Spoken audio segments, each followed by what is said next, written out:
جو چیزیں ہوتی ہیں ان میں میرا خیال ہے کہ اچھا دوست اگر ہو تو وہ قریت کے کبھی نہیں پوچھتا. ٹھیک ہے. اور آپ کیا جس طرح سے پروین آپا نے کہا کہ اتنے قریب رہنے کے باوجود انہوں نے کبھی ان سے نہیں پوچھا کہ انہوں نے اپنا پروفیشن تک بھی کیوں چینج کیا. اسی طرح سے جب ہم ملتے تھے تو ہمارے پاس کچھ ہی گھنٹے ہوتے تھے. مطلب یوں کہ میں جب اسلام آباد جاتی تھی, مطلب میری اور پروین کی جو دوستی کی ابتدا ہوئی ہے وہ ہم نے ساتھ سفر کیا تھا. چین ہم ساتھ گئے تھے ایک ساتھ.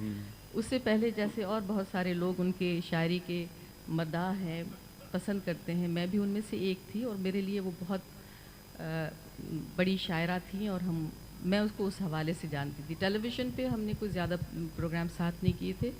پروین اور میں نے صرف ایک پروگرام کیا تھا, ضیاء محی الدین کا انٹرویو ہم دونوں نے ساتھ کیا تھا. لیکن جب ہم نے ایک ساتھ ٹریول کیا, چین گئے تھے, ایک ڈیلیگیشن گیا تھا پاکستان سے ادیبوں کا, اس میں پروین, میں اور 3 اور حضرات تھے. جیسے ہی کراچی سے فلائٹ نے اڑان بھری, ہم دونوں ساتھ ساتھ بیٹھے اور اس طرح سے ہم نے گفتگو شروع کی کہ مجھے محسوس ہی نہیں ہوا کہ میں اس سے اتنی بے تکلفی سے آج بات کر رہی ہوں, یا میں اس کو اتنا زیادہ نہیں جانتی یا وہ مجھے زیادہ نہیں جانتی. وہ دن اور اس کے بعد باقی دن کبھی ایسے محسوس نہیں ہوا کہ ہم گہرے دوست نہیں ہیں یا دوستی نہیں ہے یا جان پہچان نہیں ہے. میں نے اس میں جو بہت ساری چیزیں دیکھی وہ یہ کہ بہت ہی وزادار قسم کی خاتون, انتہائی وزادار. بعض چیزوں میں اس کا اپنا ایک انداز ہوتا تھا جو بہت کم لوگوں میں, اور وہ ایسی ایسی چیزیں کرتی تھیں کہ آدمی حیران رہ جاتا. مثلا جب میں اسلام آباد جاتی تو یہ معمول ہو گیا تھا, میں میٹنگز میں جاتی تھی اور اکثر جاتی تھی, اور میرا طریقہ کار یہ تھا کہ میں صبح کی فلائٹ سے گئی, یہ جو صبح 7 بجے یہاں سے جاتی ہے اور شام 7 بجے, میں کوشش کرتی تھی کہ میں واپس آ جاؤں. تو اسلام آباد میں سوائے اس ڈپارٹمنٹ کے جس کو پتہ ہو کہ میری میٹنگ ہے, اگر کسی دوسرے شخص کو معلوم ہوتا تھا کہ میں اسلام آباد آ رہی ہوں تو وہ پروین ہوتی تھی. اس کو میں فون کر دیتی تھی کہ میں آ رہی ہوں, تو وہ صبح چاہے طوفان ہو, بارش ہو, کچھ ہو, وہ مجھے صبح 9 بجے کی فلائٹ پر لینے آتی تھی خود سے. بھائی ڈرائیور کو بھیج دو, کسی اور کو بھیج دو, نہیں, وہ خود ہوتی اور ٹارمک پر ہوتی تھی, سیڑھیوں کے نیچے کھڑی ہوتی تھی. اور میں جب سیڑھیوں سے اتری تو وہ نیچے کھڑی دونوں ہاتھ باندھ کے مجھے یوں دیکھ رہی ہوتی اور میں اس کو اوپر سے ہاتھ ہلاتی. تو میں اس کو کہتی تھی, پروین کیوں تم صبح اتنی سویرے اٹھ کے آتی ہو, سردی ہے, مطلب اکثر اگر سردیوں کا موسم اتنی سویرے کیوں آتی ہو تم؟ تو کہتی کیوں, تمہیں لینے آ رہی ہوں میں. تو اس کے بعد اگر میٹنگ سویرے ہے اور مجھے جانا ہے تو وہ مجھے وہاں ڈراپ کر دیتی, خود آفس چلی جاتی. طے یہ ہوتا تھا کہ دوپہر کا کھانا ساتھ کھانا ہے, اور دوپہر میں پھر وہ مجھے لینے آتی اسی جگہ سے. پھر یا تو ہم گھر چلے جاتے, ہم گیتو کا انتظار کرتے تھے, کبھی یہ ہمارے ساتھ کھانے میں شامل ہو جاتے, یا نہیں تو پھر ہم دونوں اکیلے کھاتے, یا کبھی اگر وہ بزی ہوتی, میٹنگس اس کی ہوتی یا پیچھے کوئی کام ہے تو کسی ہوٹل میں چلے جاتے. دوسرا جو میں نے اس میں چیز دیکھی کہ کھانے پر چاہے ہم 2 کیوں نہ ہوں, لیکن کھانے کی ٹیبل وہ بہت خوبصورتی سے سجاتی تھی. اچھی میزبان بھی تھی وہ. بہت, مطلب یہ مجھے اتنا تعجب ہوتا تھا کہ تکلف والا کوئی ہم میں سلسلہ نہیں تھا, رشتہ نہیں تھا, لیکن ٹیبل وہ بہت خوبصورتی سے سجاتی, بہت خوبصورت وہ کٹلری نکالتی. اچھا ویسے ایک بات یہ ہے, قطع کلام معاف ہو, اسلام آباد میں ٹیبلز بڑی خوبصورتی سے ویسی سجائی جاتی ہیں. جی آپ پتہ نہیں کون سے ٹیبلز کی بات کر رہی ہوں, میں تو اپنی دوست کی ٹیبل کی بات کر رہی ہوں. اچھا مہتاب وہ کہتے ہیں کہ گواہ بنانے چاہیے. پروین کا ایک شعر بھی ہے کہ گواہی کیسے ٹوٹتی, معاملہ خدا کا تھا, میرا اور اس کا ساتھ ہاتھ اور دعا کا تھا. پروین میں اور آپ میں ایک اور قدر مشترک ہے جس کی میں گواہ ہوں.